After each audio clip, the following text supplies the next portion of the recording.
ಎಲ್ಲೆಂದರಲ್ಲಿ ಕಸಕಡ್ಡಿಗಳನ್ನು ಹಾಕಿರುವ ಅಂಗಡಿಗಳಿಗೆ ಸ್ವಚ್ಛತೆಯ ಬಗ್ಗೆ ಜಾಗೃತಿ ಮೂಡಿಸಿ ದಂಡ ವಿಧಿಸಲಾಯಿತು.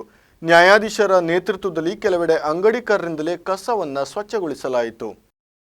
ಸ್ವಚ್ಛತಾ ಹಿ ಸೇವಾ 2024 ಅಭಿಯಾನದಡಿ ತಾಲೂಕು ಕಾನೂನು ಸೇವಾ ಪ್ರಾಧಿಕಾರದ ಅಧ್ಯಕ್ಷತೆಯಲ್ಲಿ ಹೊನ್ನಾವರ ತಾಲೂಕಿನ ಕೋರ್ಟ್, ಎಲ್ಲಾ ಸಹಕಾರಿ ಇಲಾಖೆ, ಕಾಲೇಜು ಮತ್ತು ಇತರ ಸಂಘ ಸಂಸ್ಥೆಗಳ ಸಹಕಾರದಿಂದ ಪಟ್ಟಣದ ಅಂಗಡಿಕಾರರಿಗೆ ಸ್ವಚ್ಛತಾ ಶ್ರಮದಾನದ ಬಗ್ಗೆ ಜಾಗೃತಿ ಮೂಡಿಸಲಾಯಿತು. ಸ್ವಚ್ಛತೆಯೇ ಸೇವೆ ಎಂಬ ವಿಶೇಷ ಆಂದೋಲನದ ಪ್ರಯುಕ್ತ ಹೊನ್ನಾವರ ಕೋರ್ಟ್ನಿಂದ ಪ್ರಾರಂಭವಾದ ಅಭಿಯಾನ ನ್ಯಾಷನಲ್ ಹೈವೇಯಿಂದ ಪಟ್ಟಣದ ಎಲ್ಲ ಬೀದಿಗಳಲ್ಲಿ ಸಂಚರಿಸಿತು. ಇನ್ನು ಎಲ್ಲೆಂದರಲ್ಲಿ ಕಸಕಡ್ಡಿಗಳನ್ನು ಹಾಕಿರುವ ಅಂಗಡಿಗಳಿಗೆ ಸ್ವಚ್ಛತೆಯ ಬಗ್ಗೆ ಜಾಗೃತಿ ಮೂಡಿಸಿ ದಂಡ ವಿಧಿಸಲಾಯಿತು. ಕೆಲವೆಡೆ ಅಂಗಡಿಕಾರರಿಂದಲೇ ಕಸವನ್ನ ಸ್ವಚ್ಛಗೊಳಿಸಲಾಯಿತು. ಪ್ಲಾಸ್ಟಿಕ್, ಕಸಕಡ್ಡಿ ತ್ಯಾಜ್ಯಗಳನ್ನ ಪಟ್ಟಣ ಪಂಚಾಯತ್ ಸಿಬ್ಬಂದಿಗಳ ವಾಹನದಲ್ಲಿ ವಿಲೇವಾರಿ ಮಾಡಲಾಯಿತು. ಈ ಸಂದರ್ಭದಲ್ಲಿ ಸೀನಿಯರ್ ಡಿವಿಷನ್ ಸೀನಿಯರ್ ನ್ಯಾಯಾಧೀಶರಾದ ಚಂದ್ರಶೇಖರ್ ಅವರು ಮಾತನಾಡಿ, ಪರಿಸರವನ್ನ ಕಾಪಾಡುವುದು ಪ್ರತಿಯೊಬ್ಬ ನಾಗರಿಕನ ಕರ್ತವ್ಯವಾಗಿದೆ. ಕೇವಲ ಒಂದು ದಿನ ಸ್ವಚ್ಛವಾಗಿಡದೆ ಪ್ರತಿದಿನ ಸ್ವಚ್ಛವಾಗಿಟ್ಟಲ್ಲಿ ಮಾತ್ರ ಸ್ವಚ್ಛ ನಗರವಾಗಲು ಸಾಧ್ಯವಿದೆ. ಕೇವಲ ಪಟ್ಟಣ ಪಂಚಾಯತ್ನವರು ಮಾತ್ರ ಸ್ವಚ್ಛವಾಗಿಡಲು ಸಾಧ್ಯವಿಲ್ಲ. ನಾಗರಿಕರು ರಸ್ತೆಯಲ್ಲೋ ಅಥವಾ ಎಲ್ಲೆಂದರಲ್ಲಿ ಕಸವನ್ನ ಬಿಸಾಕದೆ ಹಸಿ ಕಸ ಹಾಗೂ ಒಣ ಕಸವನ್ನ ಬೇರ್ಪಡಿಸಿ ಪಟ್ಟಣ ಪಂಚಾಯತ್ ವಾಹನಗಳಿಗೆ ಹಾಕಬೇಕು.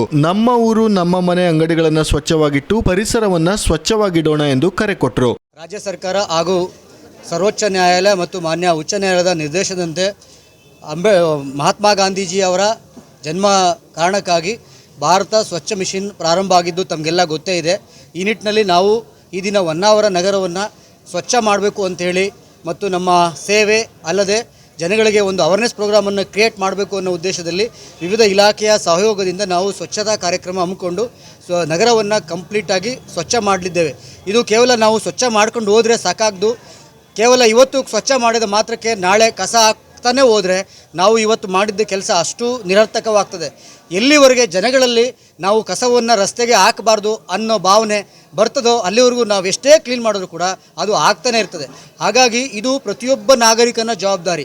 ಪ್ರತಿಯೊಬ್ಬ ಪ್ರಜೆ ಹೊನ್ನಾವರದಲ್ಲಿ ಯಾರೆಲ್ಲ ಇದ್ದಾರೆ ಅವರಿಗೆ ಒಂದು ವಿಷನ್ ಇರಬೇಕು. ಇದು ನಮ್ಮೂರು ನಾವು ಸ್ವಚ್ಛವಾಗಿ ಇಟ್ಕೊಬೇಕು, ಇದು ನಮ್ಮ ಕಾಳಜಿ, ಇದು ನಮಗಾಗಿ ಅನ್ನೋ ಭಾವನೆಯನ್ನು ಇಟ್ಕೊಂಡು ರಸ್ತೆಗೆ ಕಸವನ್ನು ಹಾಕದೆ ಕಸವನ್ನು ಹಸಿ ಕಸ ಮತ್ತು ಒಣ ಕಸವನ್ನು ಬೇರ್ಪಡಿಸ್ಕೊಂಡು ಮುನ್ಸಿಪಾಲ್ಟಿ ವೆಹಿಕಲ್ಲು ಪ್ರತಿಯೊಬ್ಬರ ಮನೆ ಮುಂದೆ ಬರ್ತದೆ.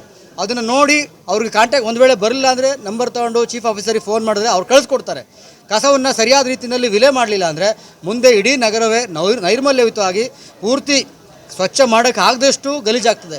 ಈ ನಿಟ್ಟಿನಲ್ಲಿ ನಾವು ಕೇವಲ ಕೋರ್ಟ್ನವರು, ಪೊಲೀಸ್ನವರು, ಮುನ್ಸಿಪಾಲ್ಟಿಯವರು, ಸಂಘ ಸಂಸ್ಥೆಯವರು ಎಷ್ಟೇ ಕ್ಲೀನ್ ಮಾಡಿದ್ರು ಕೂಡ ಅದು ಸಾರ್ಥಕತೆ ಆಗೋದಿಲ್ಲ. ಎಲ್ಲಿವರೆಗೆ ಜನಗಳಲ್ಲಿ ನಾವು ಕ್ಲೀನಾಗಿ ಇಟ್ಕೊಬೇಕು ಅನ್ನೋ ಭಾವನೆ ಬರೋದಿಲ್ಲ ಅಲ್ಲಿವರೆಗೂ ಇದು ಹೀಗೆ ಇರ್ತದೆ. ಆದ್ದರಿಂದ ನನ್ನ ಕಳಕಳಿಯ ವಿನಂತಿ ಇಷ್ಟೇ, ನಮ್ಮ ಕಸವನ್ನು ನಾವೇ ಕ್ಲೀನ್ ಮಾಡೋಣ. ಈ ವೇಳೆ ಕಸವನ್ನ ಎಲ್ಲೆಂದರಲ್ಲಿ ಎಸೆದ 79 ಲಘು ಪ್ರಕರಣವನ್ನು ದಾಖಲಿಸಲಾಯಿತು. ಕಾರ್ಯಕ್ರಮದಲ್ಲಿ ಸರ್ಕಾರಿ ಇಲಾಖೆಯ ಸಿಬ್ಬಂದಿ ವರ್ಗ, ಕಾಲೇಜು, ಇತರ ಸಂಘ ಸಂಸ್ಥೆಯವರು ಪಾಲ್ಗೊಂಡಿದ್ರು. ವಿಸ್ಮಯ ನ್ಯೂಸ್, ವಿವೇಕ್ ಶೇಟ್, ಹೊನ್ನಾವರ.